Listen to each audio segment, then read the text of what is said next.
First impressions can be the difference of you making a new friend, getting a deal done, making an ally, having somebody work with you, or actively work against you. We meet new people all the time, and the compound benefits or disadvantages can echo through the entire relationship, all starting with a first impression. Welcome to Everything is Sales. On this channel, we focus on building soft sales skills to win both socially and in business. In this video, we're going to explore the first impression, what works, what doesn't work, and what we can do to improve our next first impression. Welcome to Bear Island. Okay, let's set up the scene. Here we have Sansa, Jon, Davos, and they're here to meet with Lynna Mormont. There's other people in the room, but we don't really care about them. They're here to get the support of House Mormont. They need House Mormont support as well as the other houses in the north so that they can fight a couple of wars that are coming up. These three are meeting Lyanna for the first time. They're all here to land a first impression. Let's see how they do. First up is Sansa. I remember when you were born, my lady. You were named for my aunt Lyanna. You said she was a great beauty. I'm sure you will be too. Sansa's strategy here for the first impression is actually twofold. One, she's creating a familial relationship because their two houses have a long-standing history together. She's also talking about a topic that she knows about, beauty. Both in this world and in ours, beauty is highly valued. She unfortunately does fail to read the room.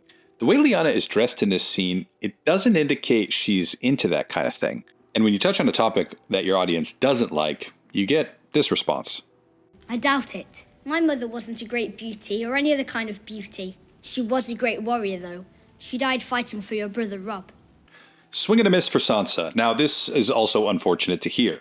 They're here to collect warriors for another war, and they just heard that Lyanna's mom died in another Stark war. This is not a great position to be in.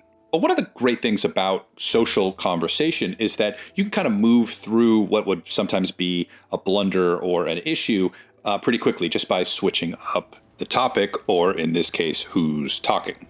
I served under your uncle at Castle Black, Lady Lyanna. He was also a great warrior and an honorable man. I was his steward. In fact, I think we've had enough small talk. Why are you here?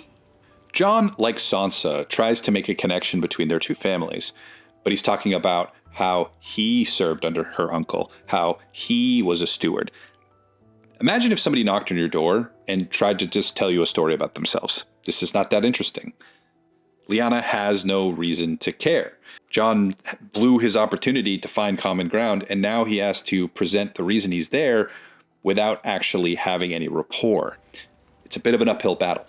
Stannis Baratheon garrisoned at Castle Black before he marched on Winterfell and was killed.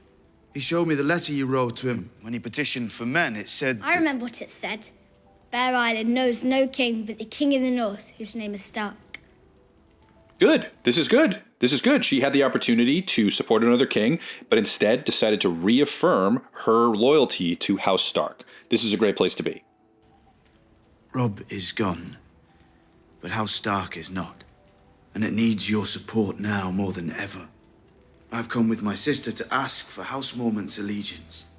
Okay, so far, their argument for why they deserve allegiance is that she's reaffirmed her loyalty to House Stark and that they themselves are representing the Starks. Sansa was born Sansa Stark, which is why she kind of perks up a little bit during that scene. So far, what they're selling here is legacy and loyalty. But this isn't a very strong argument because they haven't really given Lyanna personally any reason to care. As far as I understand, you're a Snow, and Lady Sandra is a Bolton. Or is she a Lannister? I've heard conflicting reports. Ooh, she's so spicy. I love it. She can simultaneously reaffirm her loyalty to House Stark without specifically giving her loyalty to this group in front of her. And this is the story that she will tell. I will join House Stark when they show up. I did what I had to do to survive, my lady. I am a Stark. I will always be a Stark. If you say so. Good for Sansa for standing up for herself, but unfortunately it did nothing to sway Lyanna's mind. In any case, you don't just want my allegiance, you want my fighting men. Even though Lyanna is an actual child, she still acts with the pragmatism of a capable leader. She understands what loyalty and support means. It means she will have to pledge her fighting men to their cause. Ramsay Bolton cannot be allowed to keep Winterfell, my lady. It is our duty to stop him. Even more so because he holds our brother Rickon Stark as prisoner. This is probably the best argument that they put forth so far, most notably because it actually hits on a point that she cares about, which is loyalty to House Stark. Rickon is an actual Stark, held captive by their enemies. That is a compelling reason to join up. What you have to understand, my lady, is... Unfortunately, Jon continues after making his most compelling point. In sales, we call this talking yourself out of the sale. By saying you have to understand, you're implying that your audience does not understand. It's patronizing and a little insulting. I understand that I'm responsible for Bear Island and all who live here. So why should I sacrifice one more Mormont life for someone else's war? And that's the reaction you get when you insult your audience.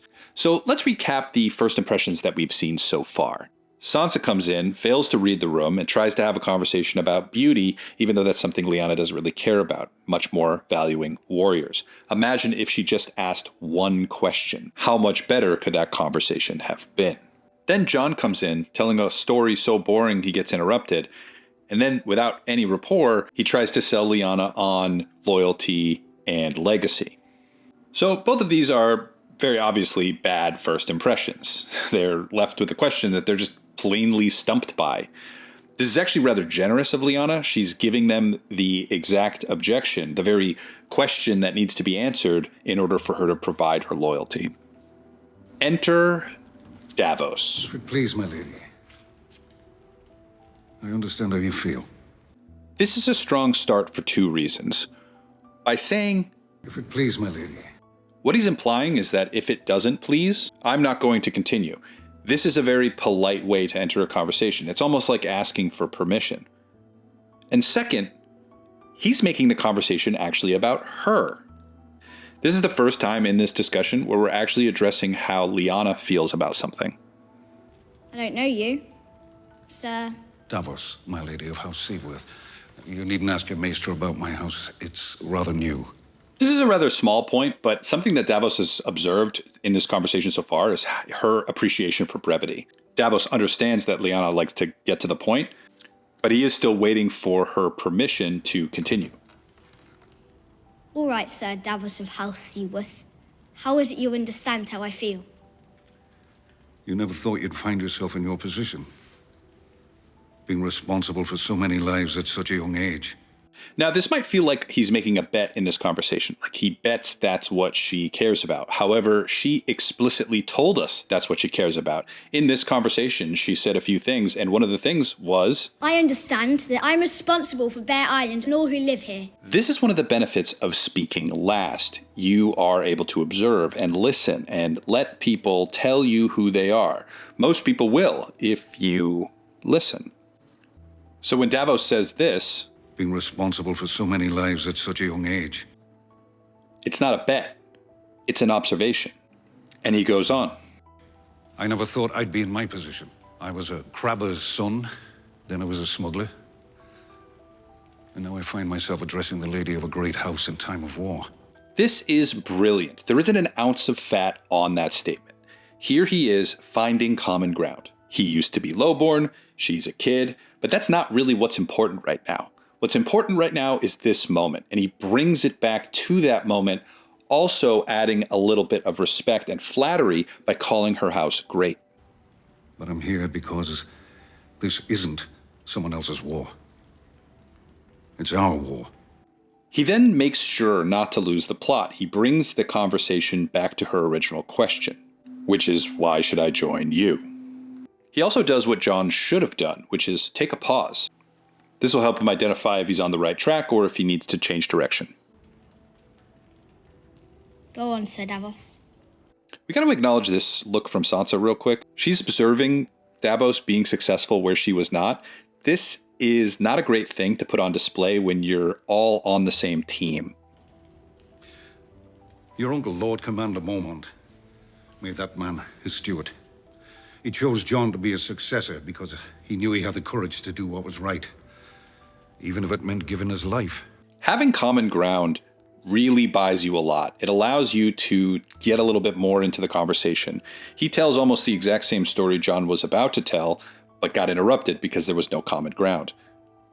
He also positions her uncle's judgment along with his own that Jon does the right thing and he is the leader to back. Because Lynna Mormont and Jon Snow both understood that the real war isn't between a few squabbling houses. It's between the living and the dead. And make no mistake, my lady, the dead are coming. Davos is really honest here, and this could be a bit of a problem. However, this is the one time in this conversation where Lyanna being a kid is actually relevant to making an argument, bringing forth a point. She is more likely to believe something fantastical because she doesn't have a life contradicting that fantastical element. Of course, she needs to double check this. Is this true? Your uncle fought them at the Fist of the First Men. I fought them at Hardhome. We both lost. It's not their honesty or their integrity that's the issue here, though it might be if they had a questionable reputation. Everything that Davos shared was true and will be true even if they left this meeting without an alliance, and the communication of this reframes, or at least begins to reframe, how necessary an alliance could be. As long as the Boltons hold Winterfell, the North is divided. And the divided North won't stand a chance against the Night King. You want to protect your people, my lady, I understand. But there's no hiding from this. We have to fight. And we need to do it together. One of the first things that we learn about Lyanna in this whole conversation is how she honors her mother, who was a warrior who died fighting. Davos then presents Lyanna with two choices. You can hide or you can fight. He then brings the conversation back to the whole reason they're there in the first place. We need to do this together. House Mormont has kept faith with House Stark for 1,000 years. We will not break faith today. What a 180 from her earlier statement. And this is the value of a good first impression. Davos had never met Lyanna before, and in less than 2 minutes, not only did he get a great first impression, but he closed a deal. In sales, we call this a one-call close. This outcome wasn't inevitable. If Jon and Sansa didn't have Davos with them, they would have walked away without support. Now they have lasting support that will continue not just for one war, but for two. From Lyanna's perspective, this group basically came in and started talking about how, due to social norms, she needed to pledge her allegiance, even though that allegiance in the past caused both her and her house a lot of damage. And Lyanna's not salty about it, but she does understand that the decisions that she makes have real consequences to people that she cares about. Davos understands that and speaks to that very sentiment. He then demonstrates that the best way to reach her goals and fulfill her responsibility is to align themselves and pledge her support. Even though this is an example in fiction, it rings true in our world every single day. Every time you meet somebody new, it's an opportunity to elevate that relationship moving forward. Now, there are many ways to land a first impression that suits you, but the universal things we can learn from Davos are that there are benefits to listening first. Listening can help reveal what a person's values or interests are, which will make it a little easier for you to relate to them. Whether you relate to them or have something in common, it allows you to find common ground, something that you both can share a connection on. However you get there, once you have common ground, you can then take your relationship to the next level, either trying to make a deal happen or simply asking them to hang out. You may find a lot of this to be actually really intuitive. What I like about these kinds of videos and this kind of content is that it helps keep this sort of thing top of mind. So if you enjoyed this video, hit the subscribe button.